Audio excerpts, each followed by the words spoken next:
Le parfum Terre de France, 100% des bénéfices au service de notre pays, présente Sud Radio Berkov dans tous ses états. Le face-à-face. Et nous sommes avec Laura Magnier, cofondatrice de la revue La Furia, et Laurent Humberton, écrivain, auteur de La France Orange Mécanique, de la trilogie Guérilla qu'on avait reçu plusieurs fois ici pour le lancement de la revue La Furia en janvier 2022. Bonjour. Bonjour. Alors, La Furia, furie droitière, là vous avez emprunté à un hebdomadaire qui ne vous veut pas vraiment du bien, et puis alors je suis content parce que nous, l'émission s'appelle Les Français parlent aux Français, et Laurent Humberton, mais La Furia parle aux furieux. Alors c'est vraiment, j'ai lu vos deux éditoriaux, ça y va, on sent que vraiment on est sur le pied de guerre, c'est prêt, la garde meurt et ne se rend pas, mais là, en avant. Alors, le contenu, c'est quoi? C'est quoi La Furia? Quel sera le contenu? Puisque pour le moment, là, alors j'annonce quand même à ceux qui connaissent déjà Laurent Humberton, Papacito aussi fondateur, le dessinateur Marceau que tout le monde connaît. Donc ce serait quoi? C'est quoi le programme commun, si on veut? En quelque sorte, on aura nos contenus à nous sur un trimestriel, donc de 144 pages en théorie et peut-être 160 pour le premier numéro. Et donc, ce qu'on fait de mieux, c'est-à-dire l'humour, la satire, l'écriture assez dérangeante et assez, même parfois un petit peu violente, on va dire.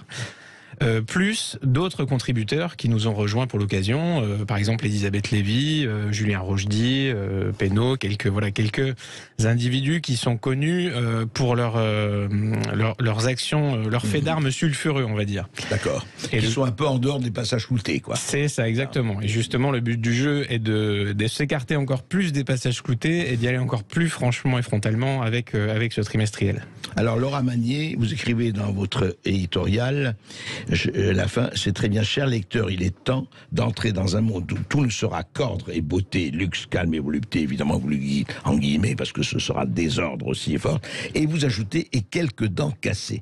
Alors à qui vous avez envie et vous casserez des dents? Je te laisse parler. Eh bien, en fait, les cibles qu'on a, c'est toujours à peu près la même chose, c'est-à-dire tout ce qui essaie de nous soumettre par toujours le chantage à l'infamie, à l'extrême droite, à tout ce qu'on voit en fait pour restreindre le champ des pensées des Français. Vous êtes classé facho, donc on vous écoute plus. On le voit très bien aujourd'hui sur les grands sujets de société, l'immigration, l'insécurité. En fait, la pensée dominante est totalement criminalisée par le système médiatique, par le pouvoir en quelque sorte. Et le but du jeu est de rendre un petit peu à l'insolence ses lettres de noblesse en prenant le parti de l'incorrection vraie, et donc avec des codes qui avait été un petit peu monopolisé par la gauche, mais sauf que la gauche aujourd'hui n'est plus du tout dans le camp de l'insolence, elle est dans le camp justement de cette censure, de cette oppression politiquement correcte.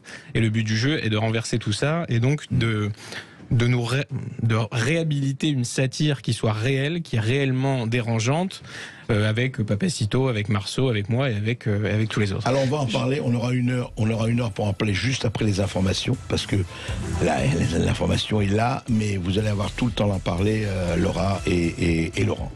À tout de suite. Si vous voulez savoir ce que contiendra la revue ou même poser des questions à Laurent Humberton et Laura Magnier, vous nous appelez au 0826 300 300. Et même vous abonner si vous voulez. Le parfum Terre de France, 100% des bénéfices au service de notre pays, présente Ici Sud Radio. Les Français parlent aux Français. Je n'aime pas la blanquette de veau.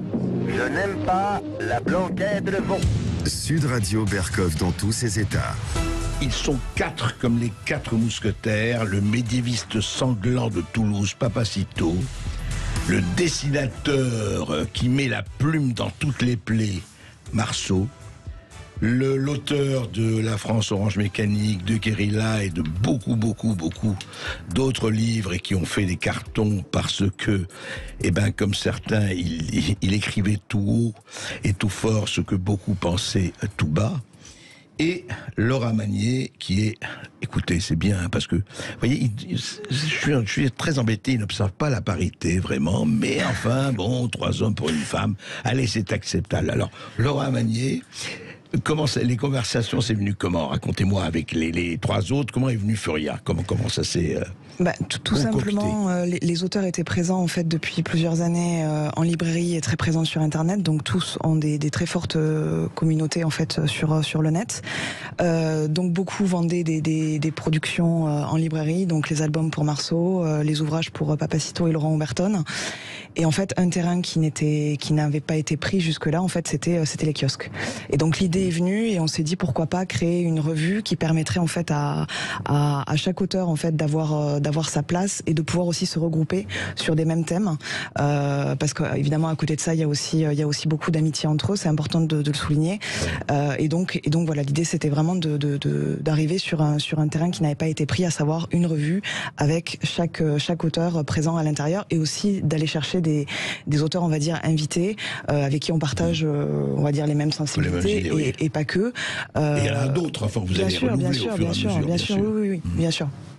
Et alors justement, parlons des thèmes. Alors on a, avec Laurent Oberton, on a un tout petit peu abordé ça avant les informations. Au fond, quelles seraient vos valeurs ajoutées? Parce que, enfin, on va pas faire l'historique des revues, et effectivement, à contre-courant, je pense, allez...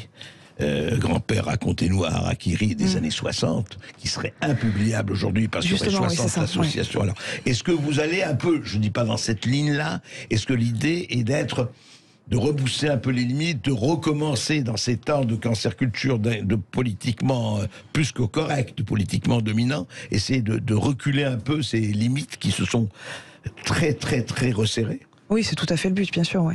Ça. Et alors, de parler quoi? De tout, société, politique, sexe, tout? Alors, oui, dans le premier numéro, donc on a un premier numéro, alors, qu'est-ce qu'il y a Laurent en dira plus tout à l'heure, mais on a un premier numéro consacré aux élections, précisément sur la question de la démocratie. Il y aura des sujets évidemment politiques, sociétaux, il y aura une rubrique par exemple musique, on a Patrick Eudeline qui nous a rejoint. On a fait appel à des youtubeurs comme Pénaud, qui sont connus sur d'autres sujets. Voilà, l'idée c'est vraiment de mélanger autour de la question des élections, de la démocratie, de réunir en fait plusieurs personnalités à la fois différentes, mais aussi qui ont certains points communs. Voilà. Alors, posons tout de suite la question, Furia, est-ce que Furia a choisi son candidat pour les présidentielles? Alors c'est un peu plus compliqué que ça, c'est-à-dire qu'on a effectivement le moment se prête très bien, en fait, il y a cette espèce d'exaltation autour de la question politique, il y a une ivresse générale de la population, et justement on utilise le thème des élections, mais sans s'engager évidemment derrière aucun candidat. On n'est pas du tout un magazine partisan, et d'ailleurs nous-mêmes on a des idées souvent assez différentes, oui. Et on voulait pas du tout, on n'a jamais voulu tous, autant qu'on est à titre individuel, se ranger derrière un parti.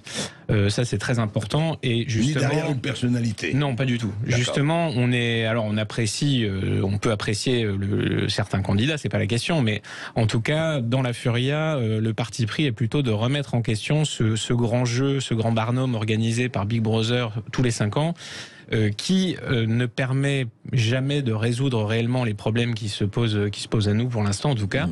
Et qui, de toute façon, ce jeu est complètement faussé par l'arbitre médiatique. Les grands médias tiennent encore, on l'a dit, la population population majoritaire, et parviennent à la culpabiliser dans ses inquiétudes, dans ses volontés même, et quelque part, comme ça, permet d'empêcher l'expression de la souveraineté populaire. Et justement, c'est aussi ce qu'on veut briser avec notre revue. Contribue à briser en tout cas, c'est ce qu'on appelle souvent la fenêtre d'Overton. Là, ici, ce sera la fenêtre d'Oberton, et le but du jeu est de l'ouvrir en grand et de décloisonner un petit peu les esprits, de leur dire c'est bon, maintenant vous pouvez respirer. Ce qui vous réduit au silence, ce ne sont que des menaces, ce ne sont que des chantages tout à fait artificiels. Et si on cesse de les craindre, eh bien, on se sent beaucoup mieux.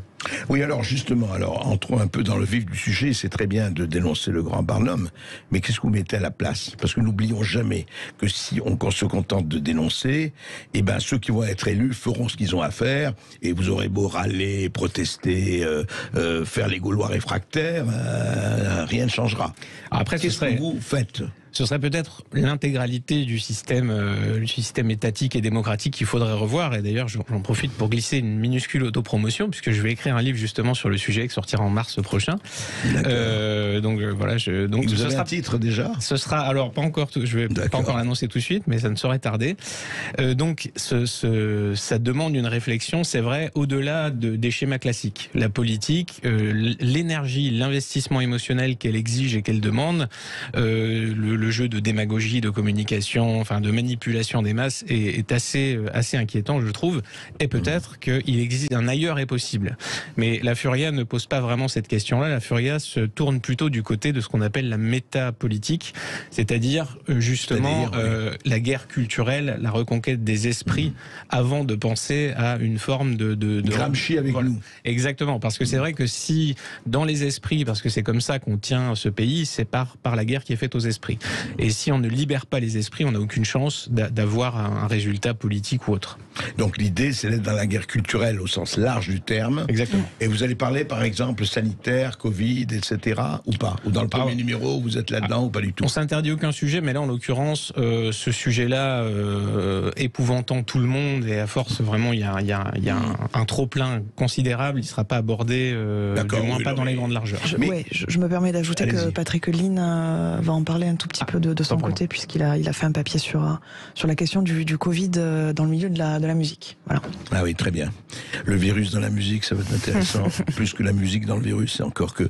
Mais justement, pour revenir à ça, vous parlez de la métapolitique, Laurent Berton. Au fond, est-ce que vous allez aussi... Parce que c'était très important dans toutes les revues, et vous savez que les revues pamphlétaires, ça date de 4 siècles. Hein. Ça date du père Duchesne et bien avant. Et vous vous inscrivez évidemment, qu'on le veuille ou pas, vous inscrivez là-dedans, et c'est très bien, parce que justement, c'est comme disait Salvador Dalí, il faut donner à la société un terrible coup de pied dans la jambe droite. Mais est-ce que le style va être important ? Parce qu'une revue, c'est l'écriture. Hein. Est-ce que le style est important ? Est-ce que la manière, le pamphlet, est important ? Est-ce que vous accordez de l'importance à ça ? Ouais, je pense qu'on sera, oui, à l'extrême limite même de ce qu'il est légalement faisable dans ce pays, justement, pour permettre de défendre cette limite précieuse qu'on voit chaque jour grignoter un petit peu par les réseaux sociaux, par l'autocensure, par le climat un petit peu oppressant qui règne sur les idées, sur le débat. Et le but du jeu est de vraiment maintenir cette fenêtre grande ouverte. Et je sais que moi, pour ma part, mon ton dans la Furia sera beaucoup plus incisif, beaucoup plus libre que dans mes livres, parce que le livre, c'est souvent un essai, c'est souvent très documenté, il y a souvent des exigences de sources, etc. Là, on a vraiment décidé de faire quelque chose où on va un petit peu casser les limites, où on va aller au-delà de ce qu'on a l'habitude de faire. Donc ça peut être juridiquement assez préjudiciable à certains, notamment Laura Magnier, qui sera directrice de publication et donc responsable des propos que nous tiendrons, notamment ceux de Papacito. Nous apporterons des oranges à Laura Magnier. C'est gentil, merci. Et nous ferons des pétitions. Laura, donc voilà, merci. Je vous rassure, on a un budget orange qui est prévu. Mais alors justement, et puis Marceau, on connaît Papacito, c'est vrai que ce ne sont pas des gens qui vont spécialement écrire pour les moines trappistes. Mais pour revenir à ça, au fond, par exemple, par rapport à ce qui existe, ça, encore une fois, je parlerai juste comme ça pour citer Front Populaire ou d'autres revues qui sont... Alors, politiquement, vous vous situez sans du tout chercher, c'est pas moi qui dénonce en permanence les étiquettes qui vous en collez une, mais est-ce que vous êtes dans la mouvance, on peut dire... Encore une fois, pour schématiser, patriote, souverainiste, je ne parlais pas de populiste, enfin, est-ce que vous êtes plutôt de ce côté-là, où vous dites non, on ne se situe pas, on ne se classe pas, on ne se catégorise pas? Je pense qu'il y a quand même des inclinations et des orientations. Sûr. Mais en vrai, parmi nous, je pense qu'il y a des souverainistes, je pense qu'il y a ce qu'on peut appeler des nationalistes, peut-être des identitaires, peut-être d'autres qui vont te définir comme libertariens ou libéraux, je sais pas. Ouais. Donc, en vrai, c'est plutôt le point commun, le dénominateur commun, je pense, c'est le ras-le-bol du politiquement correct, l'envie de faire sauter tout ça et justement d'initier des réflexions. Comme le disait très justement Papacito, il ne faut pas chercher un gourou, quelqu'un avec qui on va être d'accord sur tout, mais justement ouvrir des perspectives, mais toujours en restant quand même du mauvais côté du politiquement correct, ça c'est sûr. Oui, j'ai parlé tout à l'heure en début de l'émission, une phrase de Jerry Rubin, vous savez, le hippie américain, qui disait, c'est une phrase qui m'avait frappé il y a longtemps, il disait, c'est avec les vaches sacrées qu'on fait les meilleurs steaks au poivre. Vous êtes d'accord? Tout à fait. Bon. On va se retrouver juste après ceci, à tout de suite. Et vous commencez déjà à nous appeler au 0826 300 300, vous allez prendre la parole dans un instant. Le parfum Terre de France, 100% des bénéfices au service de notre pays, présente Ici Sud Radio. Les Français parlent au français. Les carottes sont cuites. Les carottes sont cuites. Sud Radio Berkov dans tous ses états. Voilà, je vous ai dit, les 4 mousquetaires, Fouria, un trimestriel qui va apparaître fin janvier, le 22 janvier, c'est bien ça. Le 20 janvier 2022, voilà. On sera à 3 mois de la présidentielle, mais il ne s'agit pas de choisir un candidat, c'est pas ça du tout. Non, c'est pas tout à fait la Pravda, c'est autre chose, et on va en parler effectivement, et on en parle avec Laura Magnier et avec Laurent Oberton. Et je rappelle qu'il y a avec eux Marceau, Papacito et un certain nombre de collaborateurs qui vont se joindre, et il y en aura d'autres. Je voudrais dire que aujourd'hui, est-ce qu'on est dans une époque où effectivement on l'a dit déjà, on le dit toujours, qu'est-ce qui fait effectivement, si on pense, même je vous parle d'un temps que les moins de 50 ans ne peuvent pas connaître, du temps du général de Gaulle, et Dieu sait si de Gaulle était dirigeant et directif. Alors effectivement la télévision était aux ordres du gouvernement, il n'y avait pas de problème. Mais la presse écrite était 15 fois plus libre et 15 fois plus offensive du temps de De Gaulle-Pompidou qu'aujourd'hui. À votre avis, comment on peut, non pas renverser la vapeur, personne ne peut renverser à lui tout seul, mais vous pouvez, est-ce que juridiquement et compagnie, vous avez tenu compte du fait que vous allez être très observé et très examiné? Un certain nombre de papiers ont été relus, hein, évidemment, par des avocats. Par des avocats, bien sûr. Oui, bien sûr. J'imagine. Mais en revanche, vous essaierez d'aller au plus loin, enfin, au plus loin des limites possibles, quoi. Ouais, c'est ça, pour préserver un petit peu ce flambeau, en quelque sorte, qu'on veut justement garder le plus intact possible.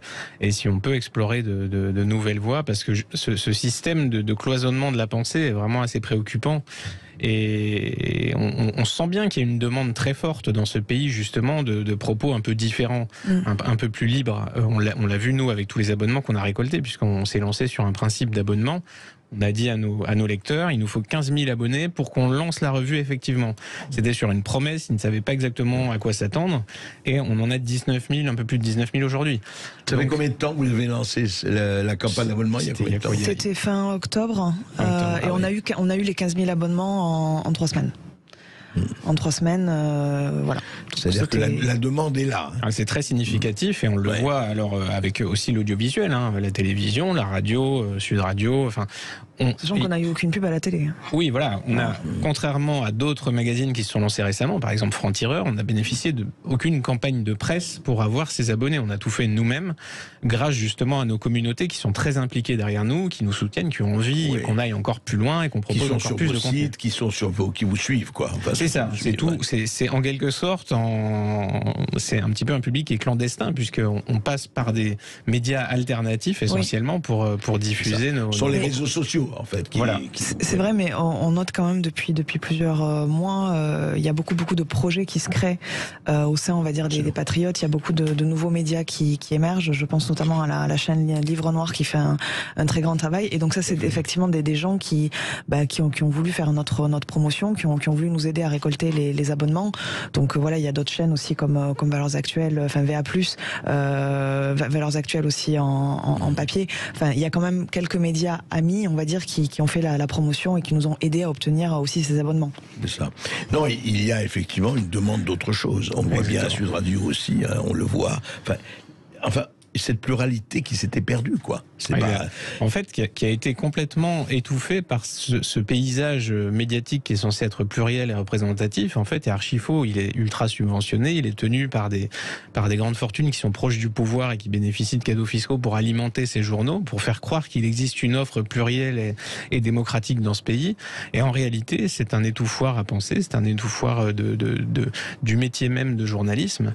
Donc, on essaie de contribuer à cette réhabilitation. l'information. Je prétends pas qu'on détient la vérité ou quoi que ce soit, mais au moins on détient le pouvoir d'être insolent. C'est déjà pas mal. Non, mais c'est intéressant de savoir que ceux qui prônent la diversité dans certains domaines la refusent totalement dans d'autres domaines. C'est amusant. Ouais, c'est vrai. Je suis très frappé par cet étendard, vive la diversité. Oui, mais sauf pour ceux qui ne pensent pas comme nous. Comme disait La Fontaine, c'est la diversité d'esprit qui devrait prévaloir et pas la diversité d'habits, d'apparence. Bien sûr.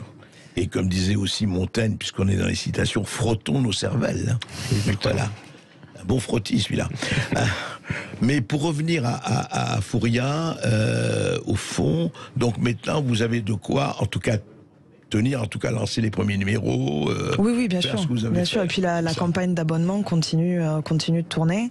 Alors juste, si on veut s'abonner, si les auditeurs, des auditrices sont intéressés. Alors c'est très simple. Il suffit d'aller sur lafuria.fr. Donc lafuria tout attaché.fr. Oui, tout attaché.fr. Oui. Et donc il y a un certain nombre de formules d'abonnement. Et vous pouvez donc vous abonner directement sur le site, quoi. Je précise qu'on peut bénéficier d'une réduction considérable en utilisant le code promotion Oberton. Les codes promotion Oberton, bravo. La fenêtre d'Oberton, voilà. Et puis il y aura les cadeaux de Noël, vous inquiétez pas, il y aura tout ça. Il y a une offre d'abonnement qui a été faite spécialement pour Noël, donc j'invite les auditeurs à aller regarder. Eh bien voilà, lafuria.fr. Je crois, Augustin, qu'on a des auditeurs. Et oui, il n'y a pas que vous qui allez poser les questions, il y a également Gérald qui nous appelle de Montpellier. Bonjour Gérald. Oui, bonjour à tous. Oui, bonjour Gérald. Bonjour. Voilà, donc moi je me suis abonné évidemment à votre magazine, ne serait-ce que pour vous soutenir et parce que en fait j'ai exactement les mêmes idées de pensée que vous, donc du coup ça me correspond. Par contre j'avais une question et aujourd'hui en fait je suis extrêmement pessimiste par rapport à ce qui va se passer demain. Quand j'entends demain, c'est les années à venir. Moi personnellement je suis complètement anéanti par l'insécurité, par le Covid et surtout en fait par les gens qui ne font rien. Je ne comprends pas en fait pourquoi aujourd'hui le peuple ne fait rien contre la passivité. Vous dites la passivité. Cette passivité, cette complaisance qui est incroyable. Où sont nos syndicats qui demain se battaient pour nous, allaient dans la rue, avec qui on pouvait rejoindre? Où sont les syndicats des élèves dans les universités, etc., qui manifestaient pour oui et pour un non? Aujourd'hui, je ne vois plus personne. Qui peut nous représenter actuellement pour pouvoir en fait défendre les idées contre les personnes, je ne sais pas, qui ne veulent pas se faire vacciner, qui sont contre cette insécurité, qui sont contre ces restrictions. Aujourd'hui, j'ai l'impression que tout le monde acquiesce en fait à ce que fait le gouvernement. Et on n'a pas le choix. Et ça me désole. Et alors Gérald, votre question, elle est forte. Est-ce qu'on est, alors Laurent qui veut répondre, est-ce qu'on est quelqu'un qui disait ça en 1571, est-ce qu'on est dans l'ère de la servitude volontaire? Alors non mais bien sûr. Et là on l'entend beaucoup. On parle de dictature sanitaire, mais faut pas oublier aussi justement. On est dans une forme d'autoritarisme, de dictature fiscale par rapport à la question migratoire, par rapport à tout un tas de questions.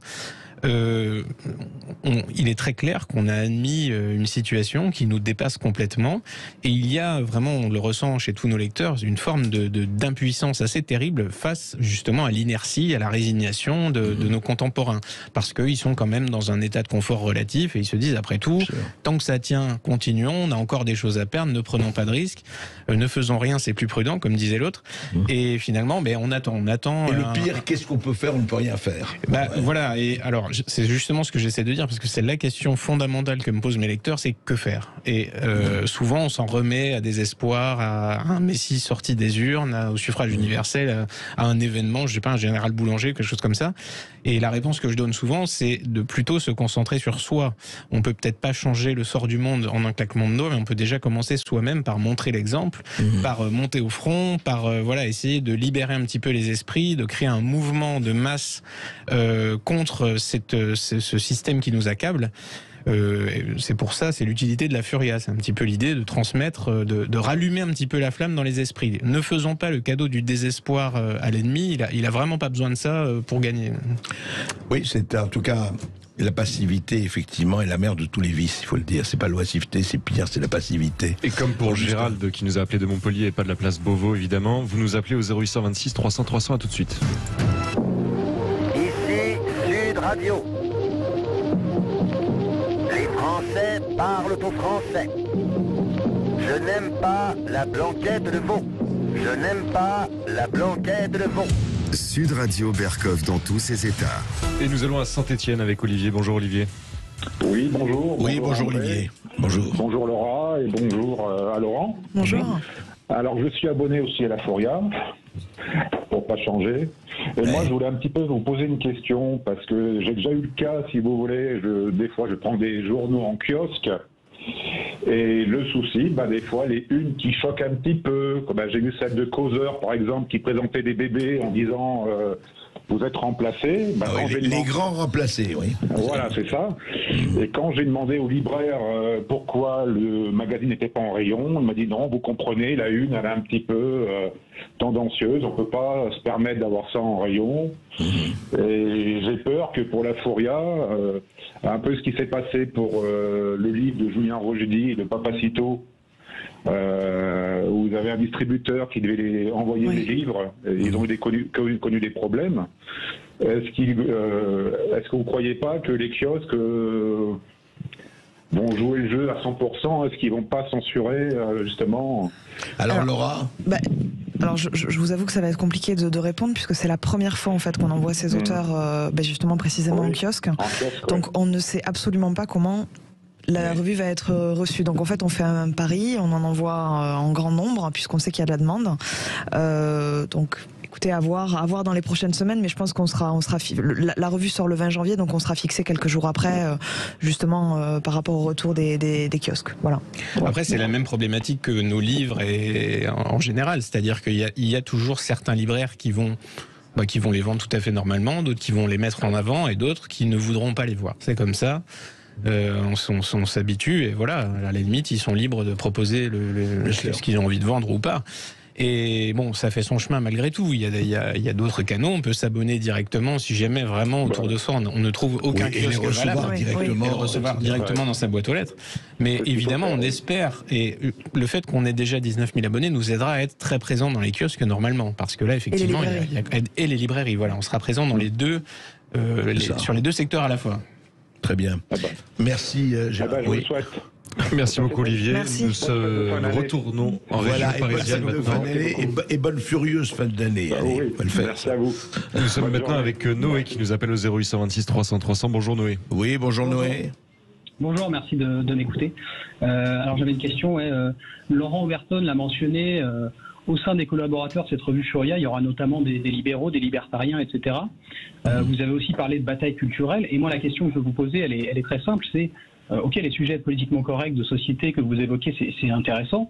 Mais est-ce que c'est le problème premier des Français? Je vais formuler ça autrement. À quel moment est-ce que des libéraux, qu'ils soient patriotes ou non, répondent à la colère, par exemple, des Gilets jaunes, qui étaient avant tout motivés par des questions économiques et dans une certaine mesure le fruit du libéralisme?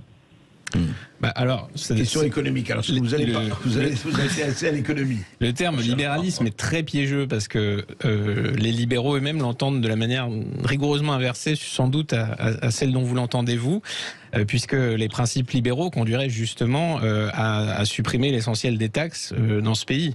Et donc, la colère des Gilets jaunes au départ se portait justement contre les taxes, notamment les taxes sur l'énergie, sur l'essence, qui sont absolument considérables, qui représentent plus de 60 à 70% des prix à la pompe. Donc, si des mesures réellement libérales avaient été prises à ce moment-là, je pense que les Gilets jaunes n'auraient même pas eu à descendre dans les rues, à bloquer les ronds-points. Donc c'est vraiment une question de définition des termes. Je ne pense pas du tout que l'État français d'Emmanuel Macron, de par ses dépenses publiques et de par son taux de prélèvement obligatoire, soit libéral. Mais donc c'est une question de définition. Et je pense que voilà, c'est un des angles de réflexion qu'on peut apporter, enfin en tout cas que moi je porte, de montrer que peut-être ce terme libéral qui est censé être le grand méchant diabolisateur de tout ce qui se fait dans le pays, le marché et tout ça, vise souvent à cacher un petit peu l'incurie, le comportement de l'État en général, de l'État qui s'accapare énormément de richesses dans ce pays, qui est quand même le premier, le premier. Comment dire, alors que l'État, ça devrait être nous.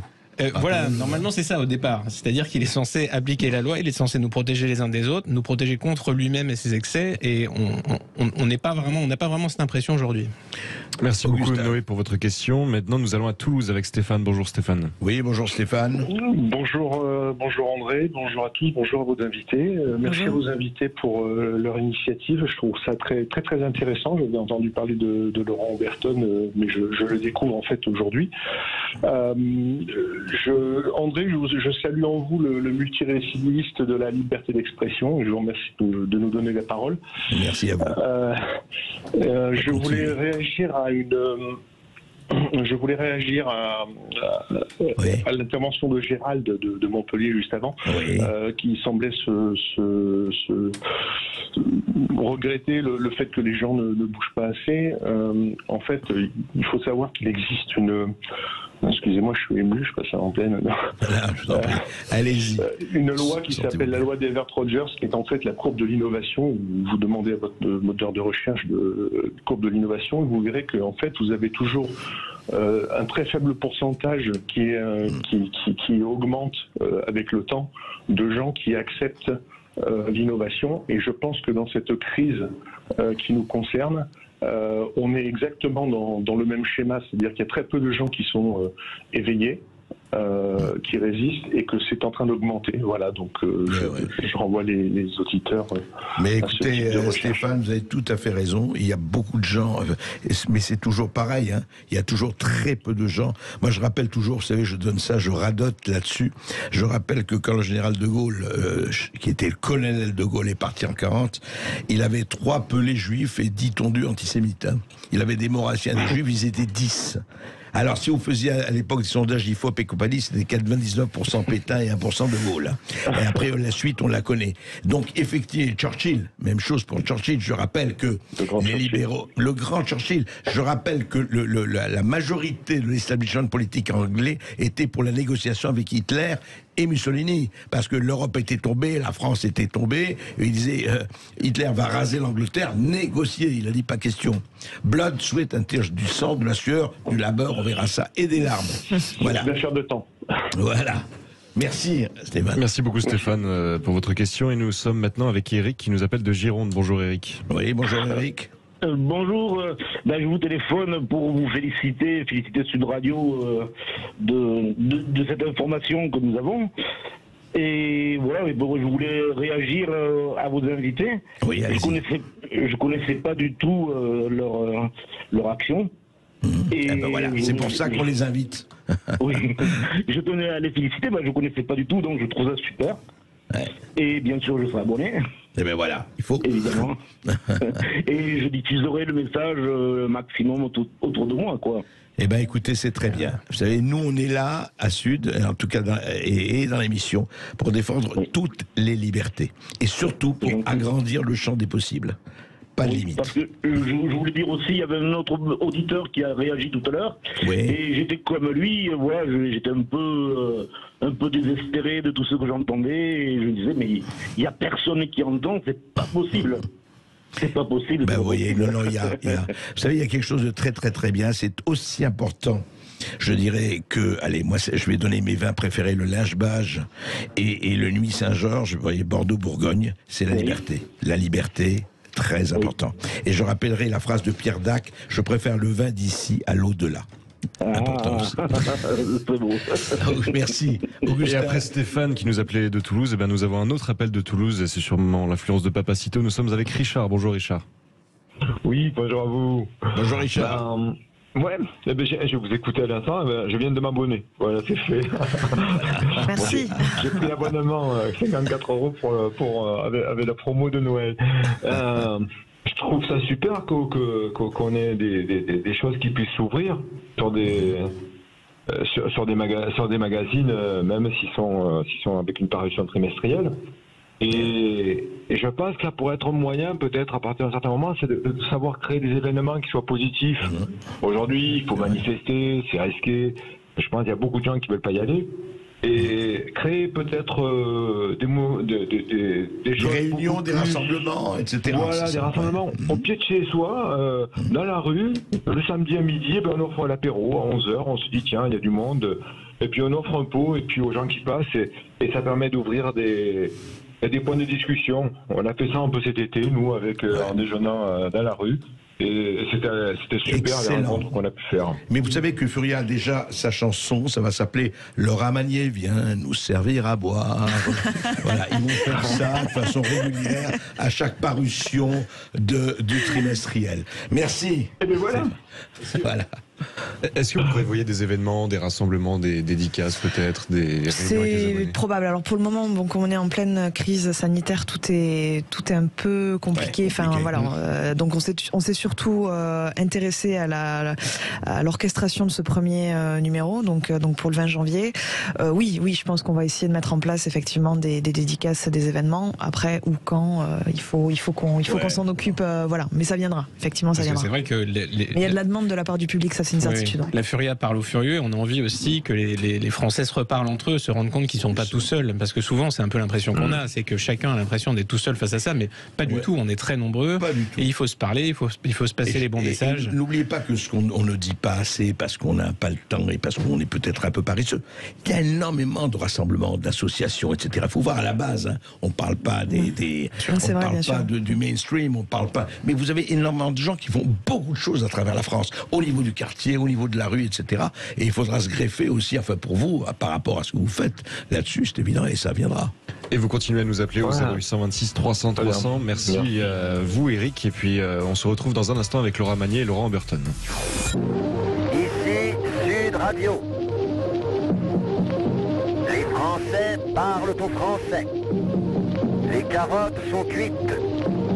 Les carottes sont cuites. Sud Radio Berkov dans tous ses états. Et on file dans le Gard cette fois avec Frédéric qui souhaitait réagir à l'intervention de Marie-Estelle Dupont tout à l'heure. Bonjour Frédéric. Oui, bonjour Frédéric. Bonjour, non, c'est pas par rapport à l'intervention, c'est par rapport aux petits garçons qui mettent dans la rue. Ouais. Voilà, donc, qu'est-ce que vous savez, je ne sais même pas si on peut dire quoi que ce soit à part être indigné par rapport à cette soi-disant maladresse que vous avez commenté, mais c'est dramatique. C'est dramatique dans le sens, en fait, où on a perdu, en fait, toute une notion de lucidité. Exact. Et de dignité, de décence. C'est ça, voilà. Comment un gosse de 6 ans, ses parents l'amènent au collège à Toulouse, il dit t'as pas de masque, dehors. Et on est en décembre. Pas mal, hein. C'est intéressant. Moi, honnêtement, je pense que là, il va falloir prendre des mesures sévères. Autant sévères de cette forme d'inhumanité, de tout ce que vous avez nommé comme problème moraux, quoi. Donc du coup là il faut être sévère et à un moment donné je pense qu'il faut qu'on soit. Vous savez, les enfants qui sont à Toulouse, ils sont un dans un lycée et l'autre dans un collège. Oui. Et depuis l'instauration du masque dans les récréations, donc les enseignants ne disent rien. Donc ma fille qui est au collège ne met pas le masque dans la récréation, mais personne ne leur dit. Et mon fils qui est au lycée, certains profs ne l'ont pas dans les cours et eux en fait le mettent sous le nez. Ah oui, sous le nez, oui. Voilà, et vous savez, je pense qu'aujourd'hui, il va falloir qu'on change de façon de penser, qu'on désobéisse. Parce que c'est ça qu'il va falloir faire, parce que face à la tyrannie et la perversité de ces gouvernants, je pense qu'il a retrouvé sa liberté et sa dignité. Et vous savez, je vous conseille un grand philosophe américain, un grand écrivain qui s'appelait Thoreau, Henry Thoreau, Thoreau, qui a écrit La désobéissance civile. Et on y est. Et c'est vrai qu'aucun parent ne peut accepter que son fils soit foutu à la porte à 6 ans en plus parce qu'il n'a pas le masque. Enfin, moi, ça me paraît inqualifiable. Mais merci à vous. Merci. Et puis si je peux me permettre, Frédéric, on avait bien parlé de cette histoire avec Marie-Estelle Dupont. Et tout de suite, on file en Occitanie avec Bertrand. Bonjour. Ah non, pardon, à Nice avec Sébastien. Bonjour Sébastien. Sébastien, bonjour. Oui, bonjour André, bonjour Laurent, bonjour Laura, bonjour à tous. Bonjour. Merci en tout cas de me donner la parole sur votre émission que j'essaye de suivre assez régulièrement quand je peux à la radio et que j'apprécie beaucoup. Merci. Alors, j'avais pas de questions particulières, je voulais simplement remercier Laurent, remercier Laura pour cette revue qui va sortir le 20 janvier, le jour de ma fête. Voilà, je suis très content qu'on puisse, je suis très content qu'on puisse avoir enfin une revue qui va raconter tout haut ce que souvent beaucoup d'entre nous pensent tout bas. Voilà. Très bien. Très bien. Oui. Et particulièrement Laurent aussi, qui est un auteur que j'aime beaucoup, pour avoir lu pratiquement tous ses livres. Voilà, c'est vraiment quelqu'un que je recommande et un très grand auteur. Voilà. Vous êtes déjà abonné ou pas encore? J'étais, je pense, un des premiers abonnés. Ah, très bien. Ben, je vois qu'on a beaucoup d'abonnés de Furia, dis donc, c'est pas mal. Ils ne sont pas encore parus, ils sont déjà là. Et d'ailleurs, c'est assez drôle, Sébastien, puisque votre saint patron, Saint-Sébastien, est un homme qui est poignardé, enfin qui est transpercé de flèches en permanence. Et du coup, je voulais vous poser cette question, est-ce que vous passerez toutes les flèches? Oui, j'espère passer au travers en tout cas. Oui. C'était surtout pour Laurent Berton et évidemment pour vous aussi.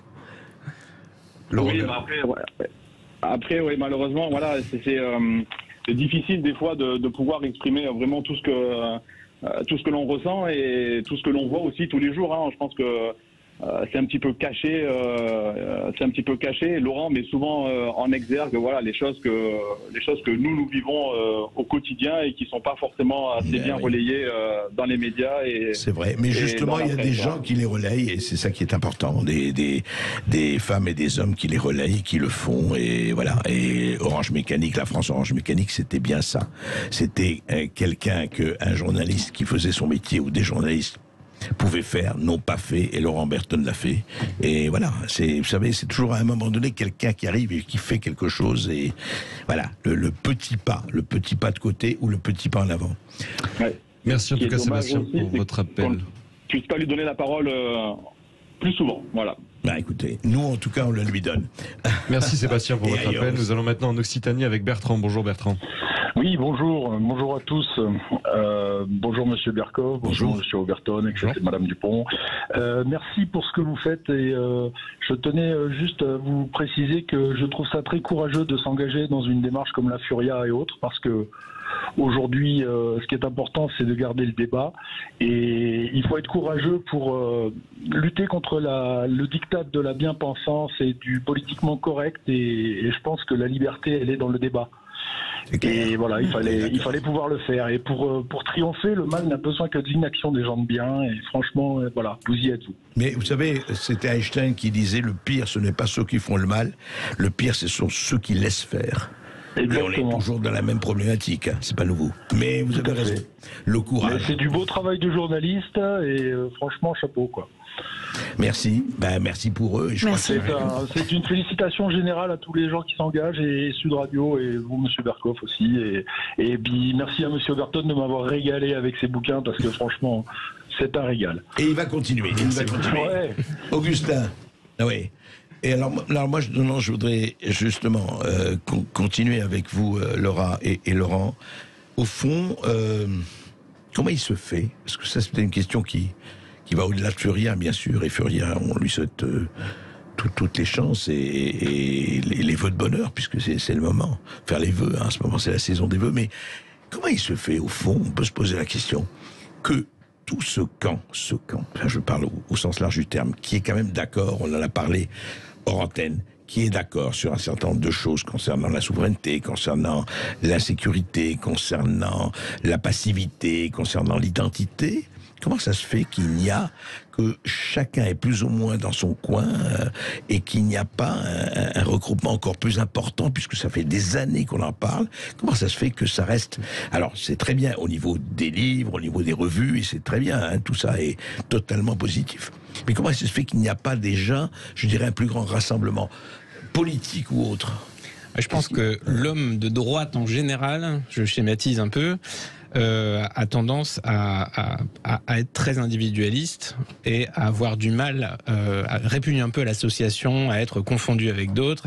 Il tient plutôt à faire un petit peu cavalier seul, à se démarquer des autres. Mais je pense qu'il est en train de se soigner actuellement, parce qu'il voit qu'il y a une situation quand même urgente et qu'il est peut-être temps d'arrêter de jouer comme ça les petites querelles pour le plaisir d'ergoter. À un moment, il faut quand même tendre la main à ceux qui nous ressemblent à peu près, du moins ceux qui vont à peu près dans le même sens. C'est vraiment justement ce qu'on a voulu faire en disant on n'est pas du tout une chapelle, une secte, on n'a pas du tout une ligne, un parti, chacun a son opinion. Les autres ont tort, ceux qui sont pas. Non, pas du tout.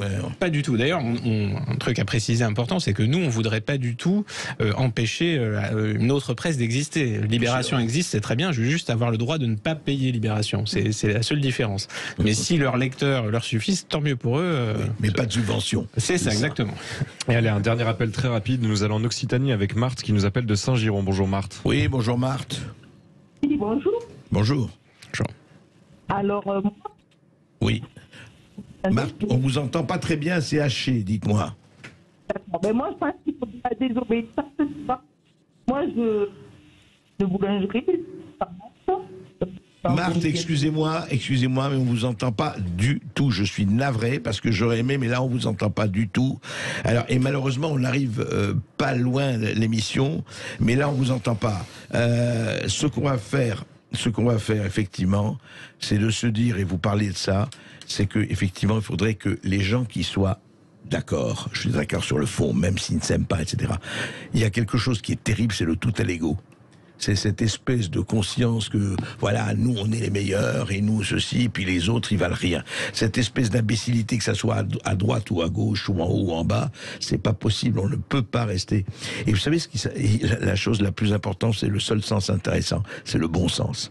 Ça s'appelle le bon sens, et c'est pas par hasard que ça s'appelle le bon sens. Essayons de réfléchir. Ne soyons pas dans des étiquettes, ne soyons pas dans des catégories, ne soyons pas ceci ou cela. Je veux dire, allons du réel. Vous savez, le réel frappe à la porte, et quand le réel frappe à la porte, il faut mieux ouvrir, parce que si vous restez entre vous, eh bien, ça ne donnera rien. Et je voudrais juste dire quelque chose, parce que c'est personnellement la dernière émission de l'année que je fais, mais évidemment, rassurez-vous, l'émission continue. Nous, on va se retrouver début janvier. Et je voudrais vraiment remercier tout le monde. D'abord, ma Dream Team. Je voudrais remercier Augustin Moriot qui fait cette émission avec moi. Je voudrais remercier Thibaut Sattler, ce réalisateur hors pair. Je voudrais remercier Céline Alonso qui fait les vendredis la culture dans tous ses états. Je voudrais remercier au standard Zacharias, Emmanuel et Aude, sans lesquels vous ne pourriez pas parler. Et je voudrais remercier au web Maya et Audrey qui font aussi un travail formidable. Et puis évidemment tous les tauliers de Sud Radio, parce que Sud Radio, c'est une radio, c'est pas une émission, c'est un ensemble. Et voilà, nous on essaye, comme on vous a dit, d'être toujours en bon terme avec les mots et pas avec les étiquettes. Merci, on vous souhaite de sublimes fêtes, libres, illimitées, avec 100 maisons de passe, et puis au début janvier. Merci beaucoup à vous. Merci André Berkoff. Merci à Laura Magnier, fondatrice de la revue La Furia. Merci à Laurent Berton, écrivain, auteur notamment des best-sellers La France Orange Mécanique et de la trilogie Guérilla. Et puis on se retrouve avec vous le 20 janvier 2022, en tout cas en kiosque peut-être, pour le lancement de la revue La Furia.